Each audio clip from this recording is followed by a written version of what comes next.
Bite that bird! Hello there, I am Seahorse Tiger. Welcome to another Shlung Blung Blung. Today's Shlung Blung Blung Blung is going to be about... That sucks. So irresponsible. I had it. I honestly had it right before I hit record. It was like locked in. But then the whole thing, the lock, the load, the weapon, the spaceship, the whole fucking galaxy just disappeared. Not a clue. There it is. Is that a lesson and accept it? No, probably not. But maybe that's a lesson. Once you accept it, you know how you say a thing, you try to remember it, and then you know, this is so frustrating, right? You're like, well, if I just don't think about it, it'll come back. But will it? It's always hard to trust. And when you're alone or whatever, yeah, it usually does. When you're with people, you're like, But it's true, if you really accept it, it's gone. Comes around, boomerang, hits you in the back of the head. So, what we're trying to get at here, what the Seahorse Tiger experience is about, is opposites. But not just opposites. The space created by opposites, meaning the further you stretch out opposites, because opposites are one thing, right? Meaning they're two ends of a straw. You have opposite ends of a straw. You can't have a thing without its opposite, and once you are talking about a thing and its opposite, you're talking about one thing. You're just talking about two ends of it. That's true for all things. And feel free to have a think about that one. Because if you have a think about that, if you do yourself a deep dive wormhole on the fact that everything does have an opposite, has to.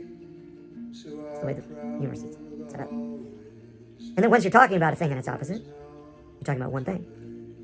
That's how connected they are. It'll blow your mind once you start seeing that everywhere. Oh, fuck. And you realize how much of your life you spend trying to get one end of an opposite and get rid of another end of an opposite on all these different things. And you realize, like, oh my God, they're one thing. Like, I'm pulling it this way, but I'm pulling the opposite that way too. I'm piling on this end, but what's happening over there? Why is that piling on too? It's the same thing. Which isn't to say that there isn't a way to, to balance life. So you're like, oh, I like this end of it. There's a way to walk. But a lot of the times we bring on a whole lot of stuff we didn't mean to bring on because we're bringing along our opposites. So, the center of opposites is kind of what we're talking about here. Meaning if you take opposites and stretch them out, the further you stretch them out, the farther apart opposites get of any one thing, the more space there is between them. The more you become aware of all the things in your life and then find those opposites and stretch them out, the more space you create. And the more space you create, the more room there is to resonate within it.